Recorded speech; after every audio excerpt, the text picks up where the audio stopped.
авч төрдөг байж.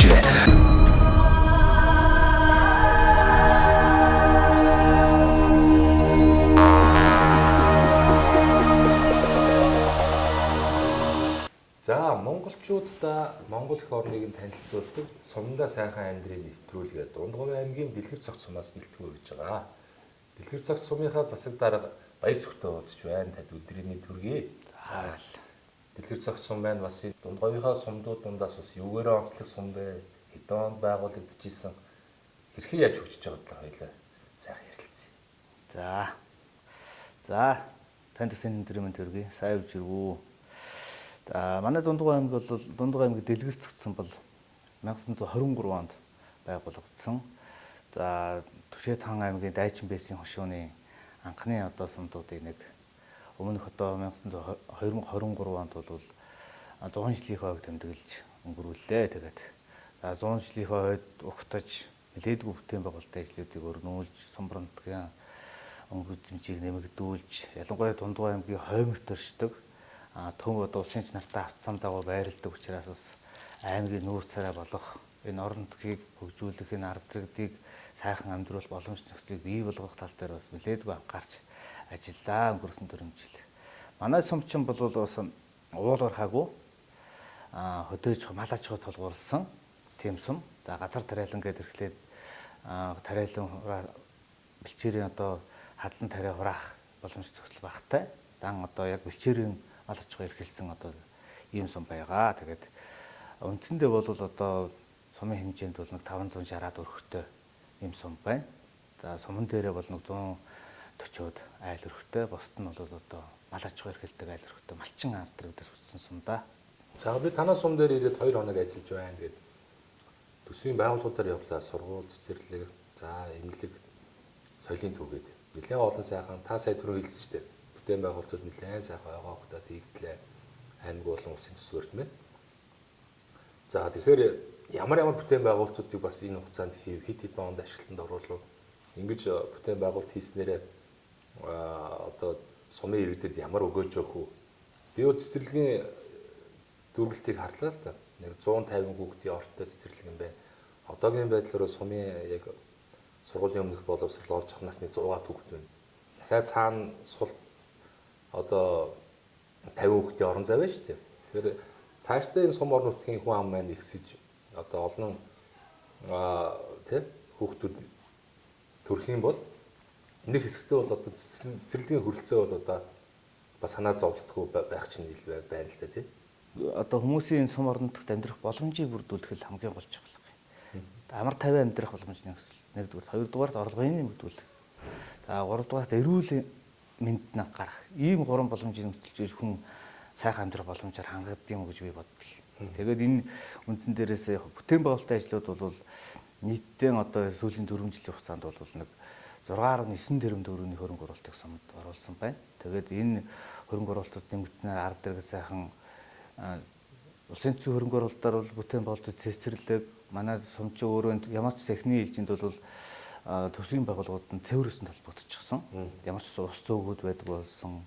Гудам хорооллууд нь айл өрхөд гудам болгон дээр худагтай нийтдээ сумын төвд цэвэр өндний ус авдаг цэвэршүүлэгдэх хөрөмж тавьчихсан тийм 5 ходог ард иргэдэд үйлчлэг үзүүлээд цагаан хотогод ажиллаж байна. Тэгээд ингээд дээрээс нь төрийн албаа агчдыг бас амьдрах боломж нөхцөлийг бүрдүүлэх дулаан баяраар нь хангах төвлөрсөн системтэй тийм байр орон сууцаар хангачихсан байж байна. Тэгээд энэ орон нутагт энэ лагер ороод амьдарч байгаа ард иргэдийн амьдрах шин орон цагаар бас аюулгүй амьдрах боломж нөхцөлийг бүрдүүлж 100% гэрэлтүүлгийн шийдчихсэн байж байна. Хог шорооноос ангижруулах, хогийн цэгийн хогийг хог шороогүй болгох, төвлөрсөн систем бий болгох, хогийн зөөж асгаж асгадаг тоног төхөөрөмжүүд бий болголоо. Хогийн цэгийн асуудлыг шийдлээ. Гэх мэтлэн маш олон ажлуудыг бол 100 жилдээ огтж хийсэн ажлууд байгаа. Тэгээд ер нь ингэснээр хүн ямар амьдралын бий болно гэх хамгийн гол нь аюулгүй орчинд эрүүл мэндэд тав тухтай сайхан амьдрах болно гэж орчуулж байгаа. Одоо дараачийн зүйл бол орон нутгийн шаардлагатай байгаа бол ажлын байр гэдэг юм байна. Зөвхөн төрийн албаа агчдад ажлын байраар сум орон нутагт амьдардаг биш. Давхгүйр жижиг дунд үйлдвэрлэл энэ хоршоо хөгжлөх сан засгийн зээл хувьдыг авч одоо өөртөө хөдөлмөр эрхэлж халамжаар биш тийм ээ. Хөдөлмөрөөрөө амьдрах боломж зохицыг бүрдүүлэх тал дээр бол цаашид анхаарч ажиллахаар төлөвлөж байгаа. Тэгэхээр ямар ч гэсэн нэг одоо суманд гэхэд унширгууд 200-300 хүний ажлын байртай үйлдвэр биш.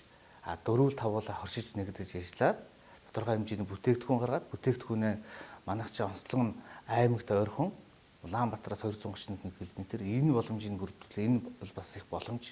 Тэгэхээр энэндээ тулгуурлаад бид нар бүтээгдэхүүн гаргадаг, бүтээгдэхүүнээ сумдуудад аймаг Улаанбаатар руу нийлүүлдэг, борлуулдаг, орлого олдог. Энэ зүйлүүд нь бол хэрэгтэй шаардлагын зүйлсэн дахиж одоо үйлдвэрлэлийг жижиг үйлдвэрлэлүүдийг нэмэгдүүлэх нь чухал юм.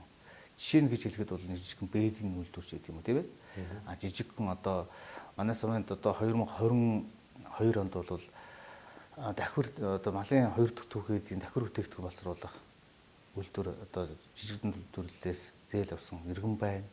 Оюутлын үйлдвэр хийж байгаа иргэн байна. Гэхмэчлэн одоо жижиг үйлдвэрлэлүүд байгаа. Тэгээд манай сумч бас жижиг үйлдвэрлэлүүдээр дээрс нь бой нэгдсэн одоо бойны цэгийн бас нэг үйлдвэрлэл эрхэлдэг хүн байна. Хөсгөө тариалт одоо өвөл одоо хүндрэгс цаг нөхцөлд өвөл хаврын цагт яг одоо үйлдвэрлэлд нь явдаг, тариалт хийдэг, хөсгөл тариалтын үйлдвэр байна. Гэхмэчлэн одоо иймэрхүү боломж нөхцөлд нь бас өнгөрсөн хугацаанд бас нээж бий болгосон. Одоо дараа дахиад цаашид одоо бид нар юун дээр анхаарч иргэдийн оролтойгоо юун дээр нь гол төлөхөө анхаарч одоо энэ иргэдийн малчид энэ суманд байгаа ажилтгүй байгаа иргэдийг орлого олгох боломж төсөл нь хаана байна вэ гэдгийг судалж тийшээ амьдралын чиглүүлж халамжаар биш хөдөлмөрөөр нь амьдруулах боломж төсөлийг бий болгох зорилготой байна. Тэгэхээр танаа сумын хувьд яг уу ер нь дээр үеэс маш их жолооч нар ихтэй. Одоо эн чинь энэ сум дундын том бааз байсан байх. Нэгдэл дунд үйлдвэрч гэдэг юм уу тий? Одоо тэгээд тэр чинь маш олон жолоочид энэ ачаа тээврийг найш чааш нь явуулдаг. Ерөөсөө тухайн хуучин эн чинь нөгөө зангилаа байсан байгаа байхгүй. Нөгөө авто тээврийг. Энэ сайхан туршлага дээр үндэслээд нөгөө энэ тээвэр логистик тийм ээ. Бүх зүйл бол танаагаар л одоо дайр өнгөрж штэ. Төв магистрал зам нь явж байна. Тэгээд яг би нэвтрүүлгээрээ бас энэ нэг санааг төвшүүлээд байгаа. Улсын хөгжил бол сумаас эхэлдэг гэж ярьдаг тийм. Гэтэл цаашлах юм бол замаас эхэлдэг юм байна л да. Ерөөсөө энэ 21 аймаг 330 сумыг сайн чанарын авцам холбож иж нөгөө хүмүүсийн ачаа тээвэр богино хугацаанд эргэлдэн нөгөө муудах гадагаад бараа түүх хийдмэн тийм ээ богино хугацаанд одоо чөлөөтэй зорчинч гэдэг юм уу. Тэгээд энэ завшааныг ашиглах бас уриалах гэдэг нь л та. 21 аймаг ядаж одоо энэ нөгөө дархны замыг та мэдэн штэ. Тэр чинь бол сайхан юм өөрхөн хоёр урсгалтай ингээд сайхан дөрвийн зам биш үү? Тэгэхээр ийм замаар ер нь болж игэл 21 аймаг холбон зүйтэй юм байна. Цаашлах юм бол энэ 330 сумаа 2 игнэ замаар. Гэхдээ яг хөө зүгээр ийм нарийнхан биш тийм ээ. Нэг хүмүүс яриад идэв шүү дээ. Хоёр талаас нь иддэг мэддэг гэх. Тийм биш ингээд нэг 3 машиныг чөлөөтэйхэн шиг ингээд зөрчгөр ийм өргөн шиг замаар 330 сумаа холбоод өгчих юм бол ер нь улс орны хөгжилд хэрэгтэй, ард иргэдийн эдийн засаг бүх зүйлд одоо хэрэгтэй байл та. Ингээд хэрвээ замаа сайхан тавиадаг бол энэ хотын нөгөө төгжрөл гэдэг асуудал нь бас тайлбарлах юм болов гэсэн зүйл ер нь их яригддаг юм байна. Тэгэхээр энэ завшааны ажил уриал мөрөд манай төр зассан одоо энэ 21 аймаг 330 сумаа одоо зам тавих ажлыг бол одоо идэвхтэй явуулах хэрэгтэй юм болов гэж одоо бодож байна. За дээрэс нь бас нэг би ч одоо 280 орчим сумаар явлаа. Тэгээ олон удирдлагуудтай уулзж, сумын удирдлагууд, ард иргэдтэй уулзж, бизнесмэнүүдтэй уулзж.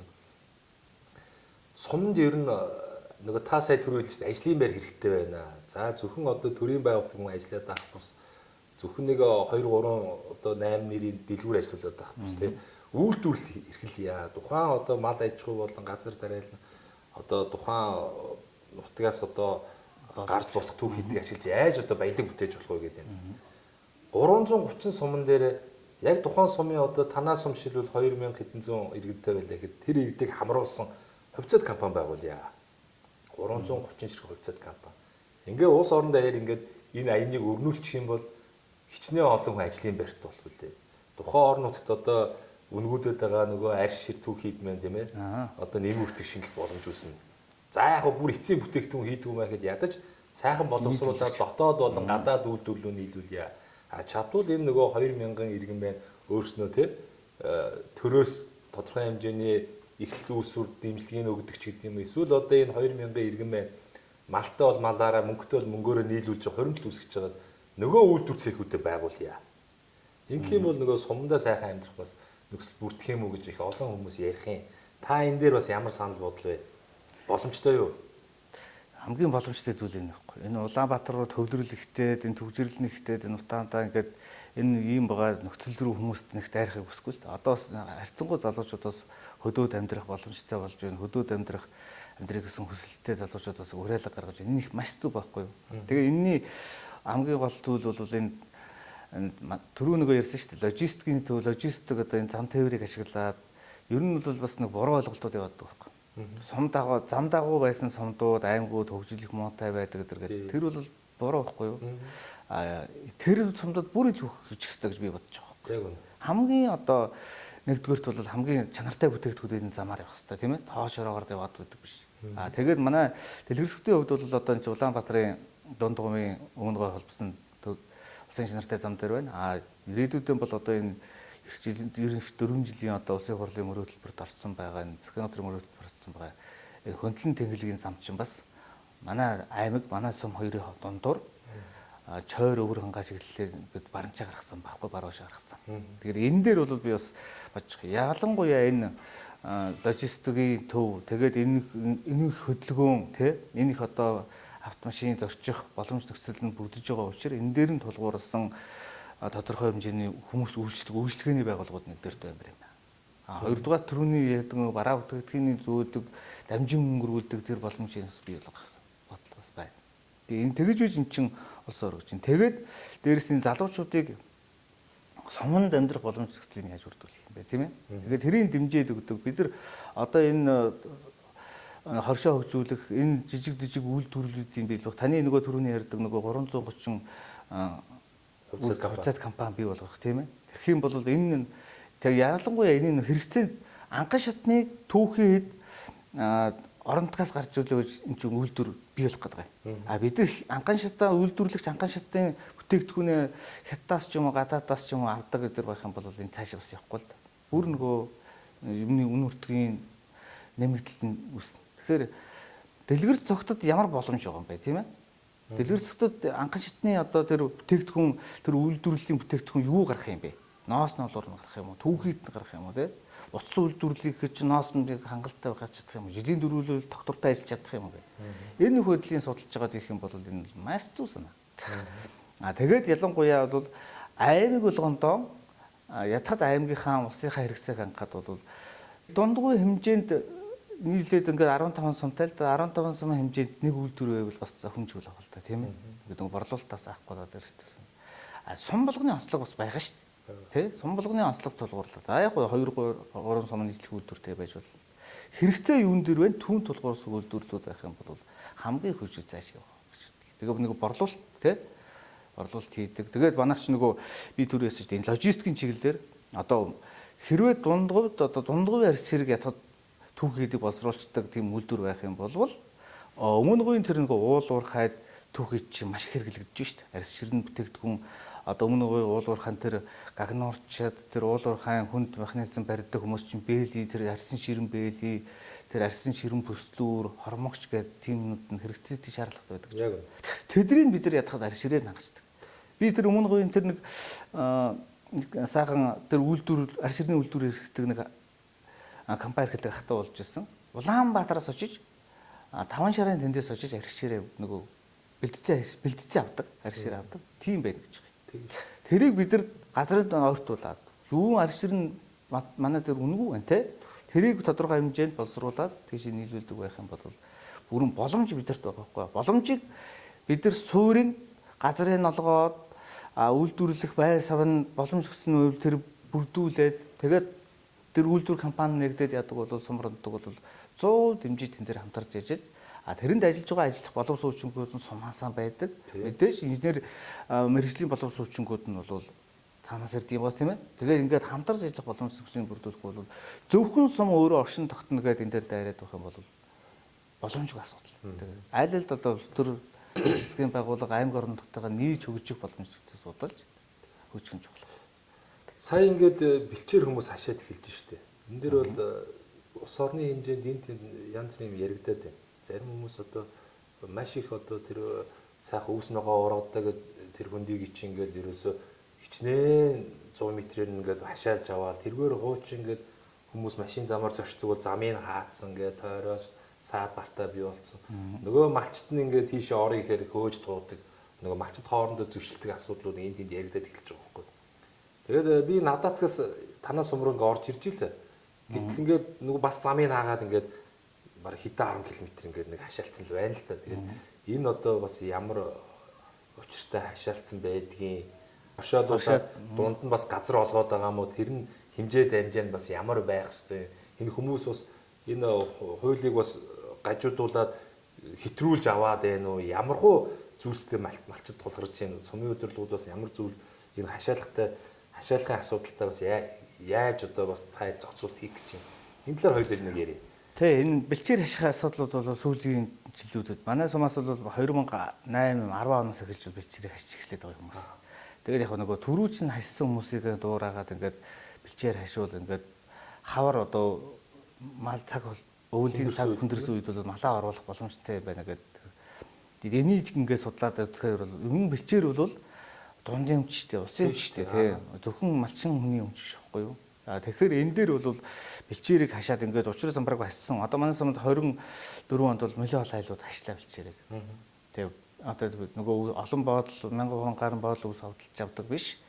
Жил хэрэгцээтэй юм а гэдэг үднээс хашлаа. Бид нар бол энийг нь ашихад нь бас эсрүүцэл үзүүлсэн. Энэ чинь усын төрийн өмчийг ингэж хашиж болохгүй. Бэлчээр бол болчтын тунд юмч. Адилхан одоо бэлчээрээ зөксөөд нөгөө хуваагаад иддэг боломж зөксөл нь байсан боловч одоо бол харин хэн одоо мөнгө төгрөгтэй байна.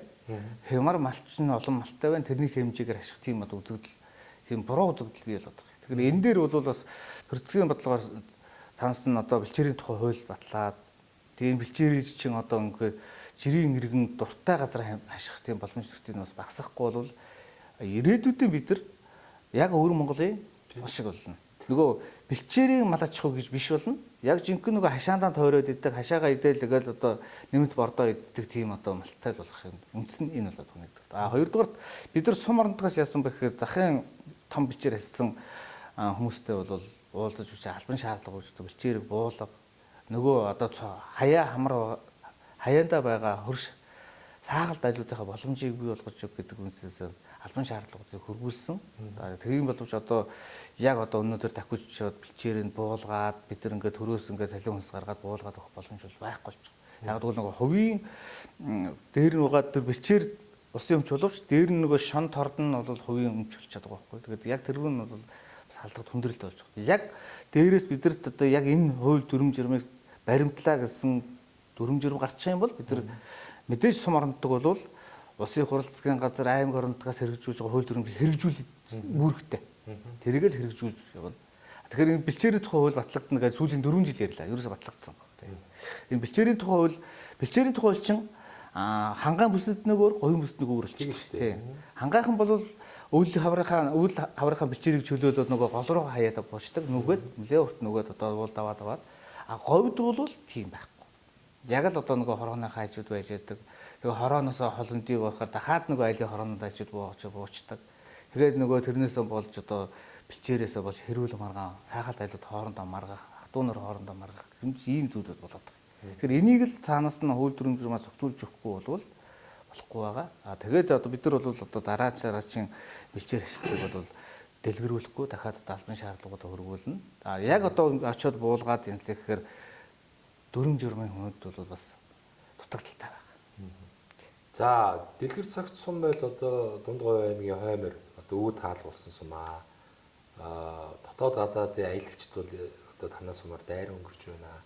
За, Монгол ирж байгаа гадаадын аялагчдын бас 70-80% нь одоо энэ өмнө говь чиглэл рүү одоо говийг үзэж явж байна. Тэгэхээр энэгээр энэ бас мөнгө яваад байгаа байхгүй юу? Энийг та бүхэн сум руугаа яаж татаж болох вэ? За, яг ганц нэг нь энд буугаад энэ хоолны цайны газраа ороо явдаг уу байж болох юм. Энийг өшөө ямар хэлбэрээр одоо аялал жуулчлалыг энэ сум орнд төлөө татчих болох вэ? Энэ зам дагсан мотел одоо буудал, ресторан, За эсвэл жоохон замаас жоохон зайдуу гаргаад нэг сайхан гүү барьцсан айлч байт юм уу, Монгол ахуй амьдрал гэр кемп ч гэдэг юм уу. Ийм маягаар одоо энэ орон нутгийн иргэд маань бас энэ аялал жуулчлалын өгөөж хүртэх боломж өгнө харагдаад байгаа байхгүй. Танаас сум энэ үн дээр бас юм бодоагүй бодож байгаа байхгүй. Аялал жуулчлалыг хөгжүүлэх хүрээнд манайхчин улсын цэцэн хамгаалалттай багцрын шилүү гэж байдаг.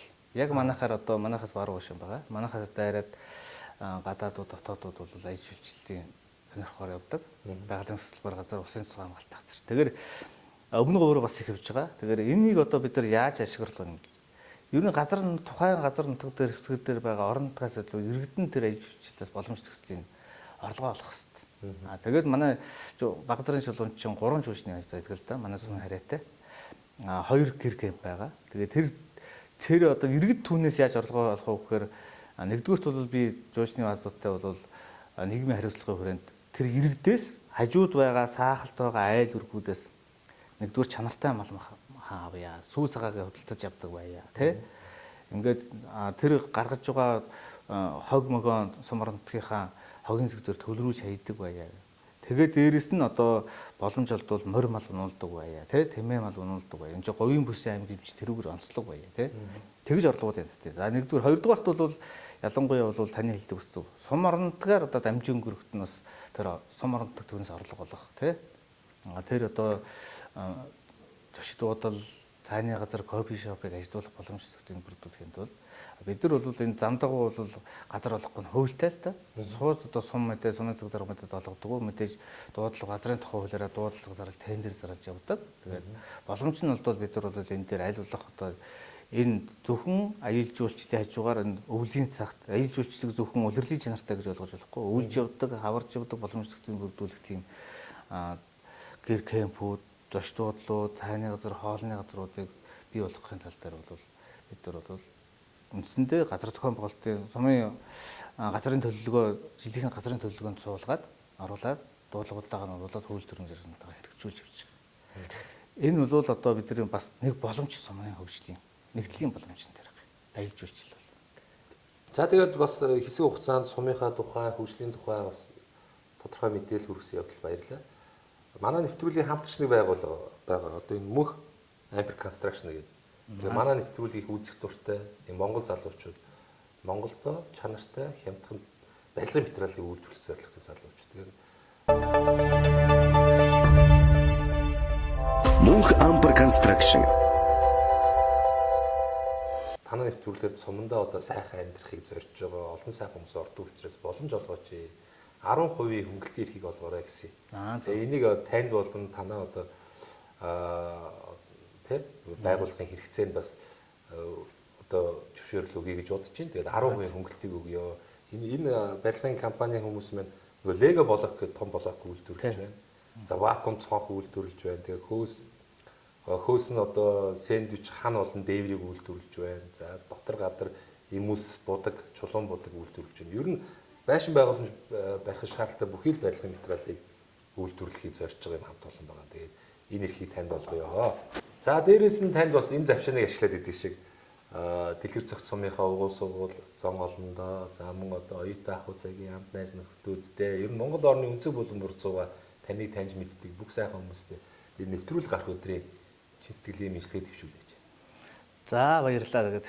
За ингээд хамгийн гол нь манай Дундгой аймгийн дэлгэр цогц сумын нийт ард иргэдтэй угуул суугуул гадаадад хөдөлмөр эрхэлж байгаа Улаанбаатар одоо бусад аймагуудад ажиллаж амьдарч байгаа та бүхэндээ за энэ сайхан нэвтрүүлэг хүрэх өдрийн халуун мэндийг өргөн дэвшүүлээ. Тэгээд орон нутгаа гэсэн сэтгэлдээ хамтарч ажиллаж бид бүхнийг дэмжиж ажилладаг та бүхэндээ бас талархсан сэтгэлээ бас сумын цэцэг дарга биднээс илэрхийлье.